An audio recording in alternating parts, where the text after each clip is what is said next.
Welcome to Nintendo K channel. I am Danny. Today Nintendo announced a new Nintendo Switch model. That is the OLED model.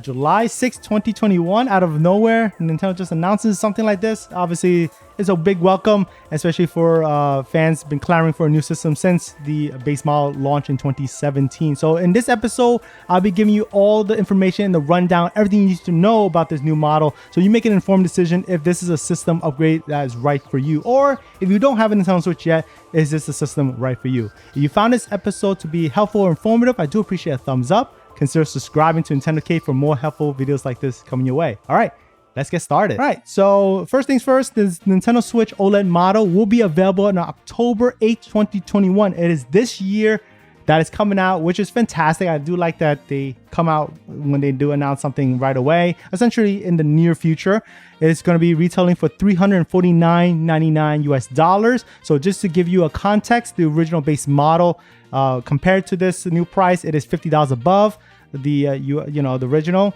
and $150 above the Nintendo Switch Lite model. So those are the comparisons of price in the family. Moving along, they did emphasize here it is a 7-inch OLED screen. So you're wondering what an OLED is and what's the benefit of it versus the one that we've been using this entire time. So if you've been in the realm of tech, if you own a new TV, most likely you would heard the technology of OLED before. What's the differentiating about it is the pixels that is a self-emitting property. So what that means is they can turn off each pixel into complete black, and that allows for a punchier contrast. Like you can actually go to full black versus just gray when it with LCD, and that brings out all the colors in this big contrast and punchy colors that you would expect from high performance display like you own an OLED TV. So if you had one of those, you understand. If you don't, you just expect to see more vivid colors with high contrast, and it gives you a better immersion with the imagery that you're going to be presented with the games that you'll be playing. So you're going to be in a treat. And I could tell you from a tech person, you'll love it as compared to the original base Nintendo Switch model, even Nintendo Switch Lite.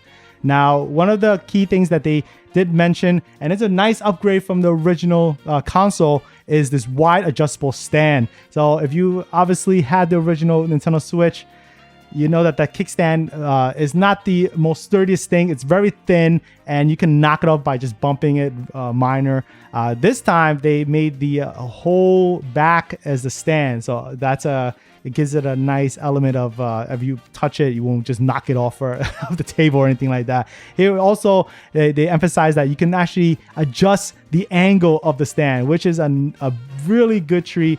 Because obviously the original one, you can't adjust it by any means. In fact, you can actually snap it off if you bend too far, but it doesn't mean it broke. It's just that it's a safety mechanism. It just comes off and you can put it back in. This one I'm wondering is, will it do the same thing? Will it snap off for a safety measure if you bend it too much? But nice to see that it can be adjustable the way you want it. Sometimes you're playing outside, if you're on in the park, and sometimes the angle, because of the sunlight, it can affect your vision of the screen. So this is a nice help with this adjustable stand.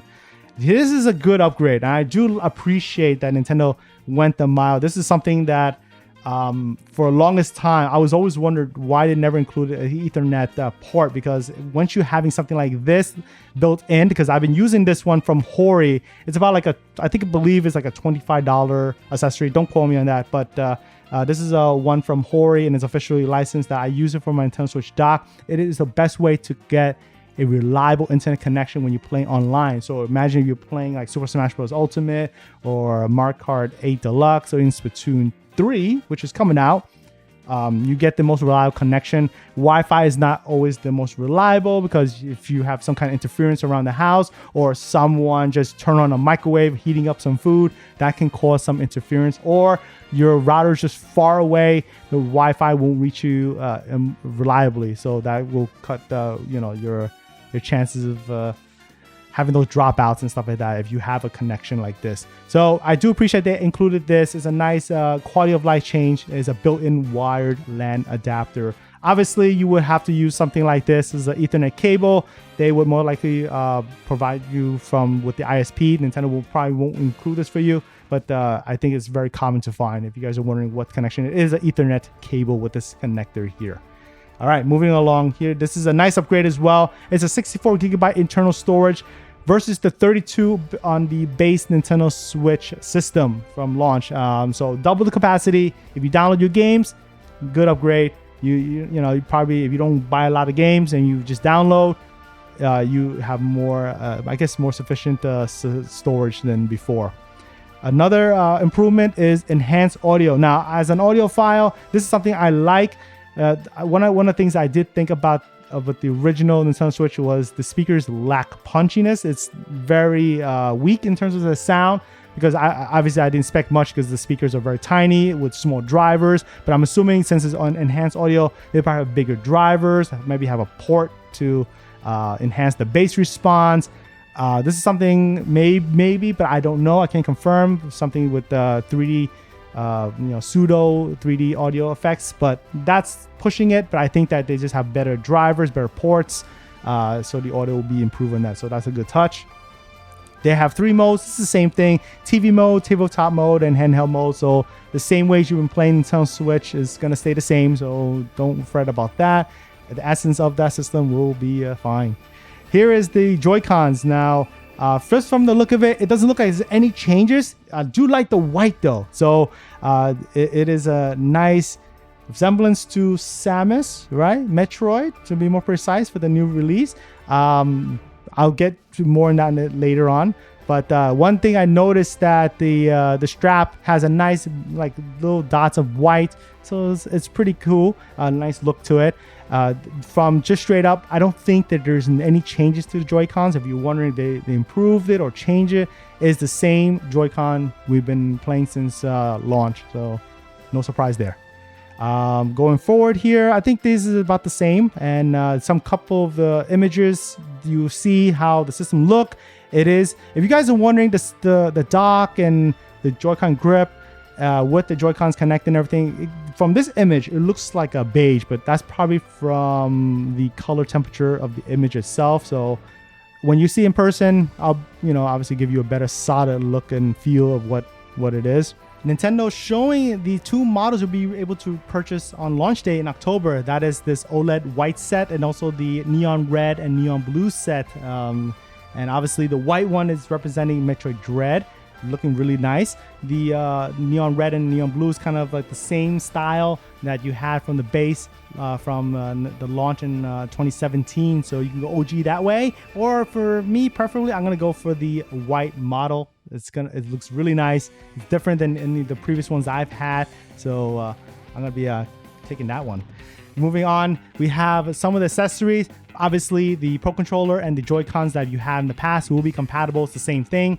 But what I've noticed here is an interesting carrying case and screen protector. Is a different one.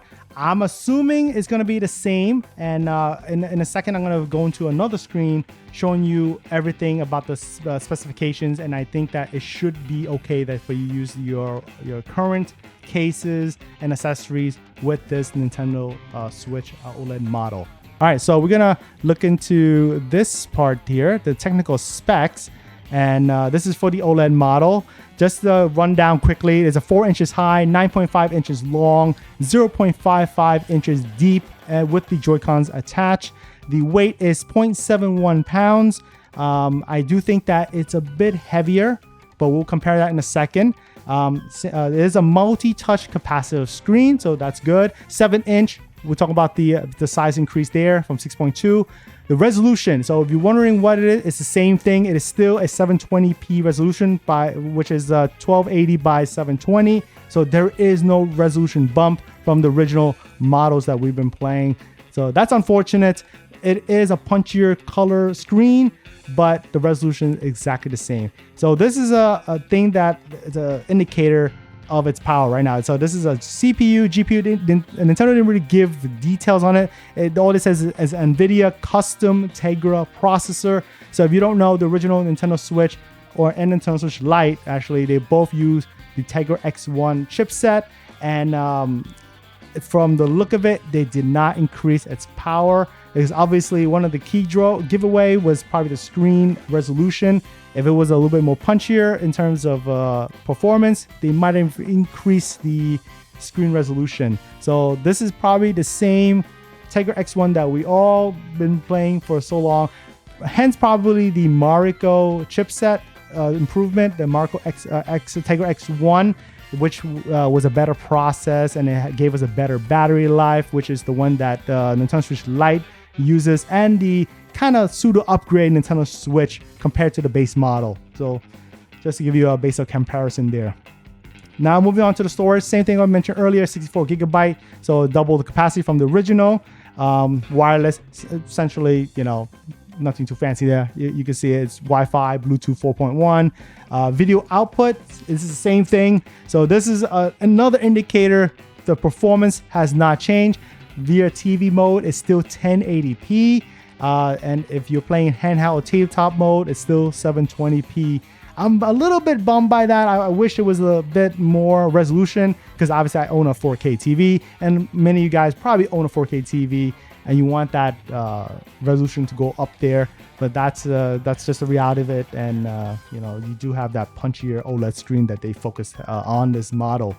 Audio output is the same thing, 5.1 LPCM. And it's also outputting through HDMI, so no surprise there. Speakers is stereo, power buttons, volume button, same thing. The USB connector is USB Type-C, which is great, same thing.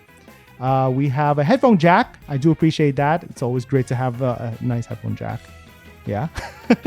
Nintendo Switch game cards, obviously physical. I love physical, and it's nice to see that option is available.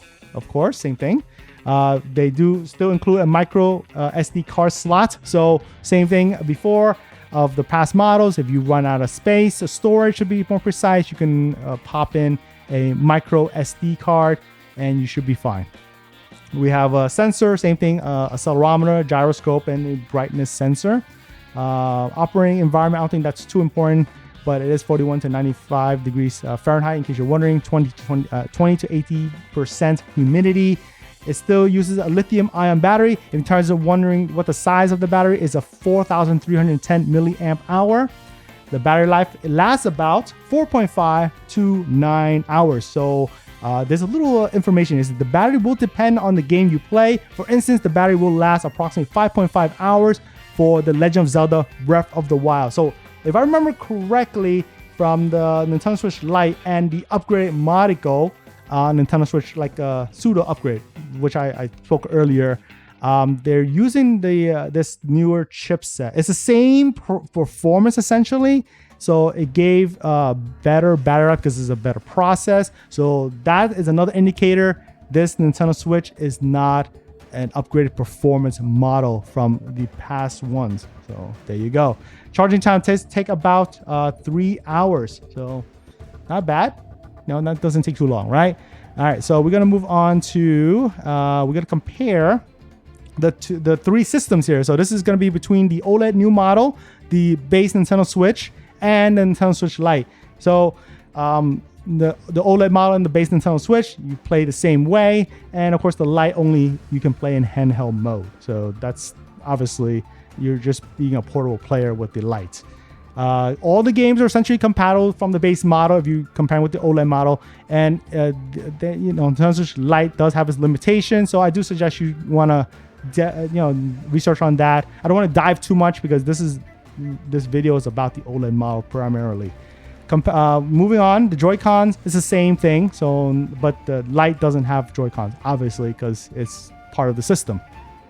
Now the dock is essentially the same, except that I'm just gonna go run down. They have now a LAN port built right in, and you don't have to buy a separate accessory from that. Just want to read this, just be sure. That's about it. The look is a little bit different.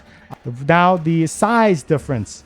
This is pretty interesting here. So base comparing to the three models here, you can tell the OLED model is so for the long is 9.5 inches long, and this one and the base Nintendo Switch is 9.4 inches long versus the Lite is 8.2 inches long. So I'm just gonna compare basely, excuse the pun, based on the original Nintendo Switch, and it is 0.1 inch longer. In terms of everything else, it's the same thing. Not too big of a change, but that's good. The weight here, however, is 0.93 versus 0.88, and then the Switch Lite is the lightest of them all, 0.61. So it is a big heft compared. I wouldn't say it's still less than a pound. So just be aware it's not super heavy, but it is a little bit significant weight change compared to the base model. So if you're playing handheld mode, you might get a little more sore, your muscle might cramp up a little bit faster. So those are things to keep in mind. The screen, I mentioned a couple of times, 7 inches versus 6.2 and 5.5. So it's a nice big upgrade. The storage capacity, 64, double capacity from the base and Lite.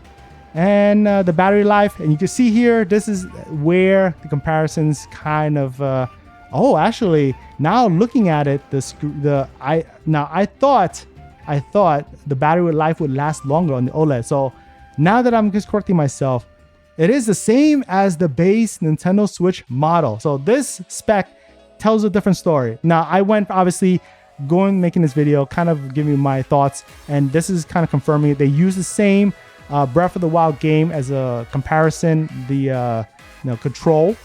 And so it's good to see that it's the same thing as the base Nintendo Switch model. All right, that's pretty cool.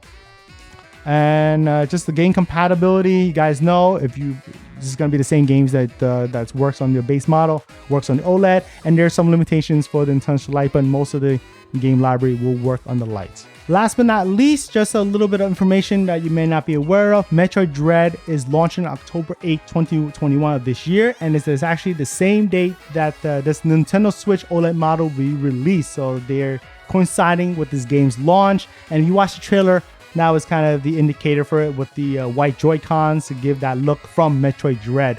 So that's everything that you need to know about this new system. And hopefully you can make an informed decision. For me personally, I'm a TV guy, and with that in mind, I will still be buying the system as a collector, and I do like the prospect of having a more punchier, colorful screen compared to the base model. And just to have it is really a nice treat. If you don't have a Nintendo Switch, I definitely recommend getting this model to the ability to play on the handheld, play on the TV, and you have a better portable experience as well. I think it's worth the $50 upgrade, and I definitely will be again getting it myself. So if you find this episode to be informative or helpful, I do appreciate a thumbs up. Consider subscribing to Nintendo K for more episodes like this. I am Danny at Nintendo K Channel. Thanks for watching, and I'll catch you again in the next episode.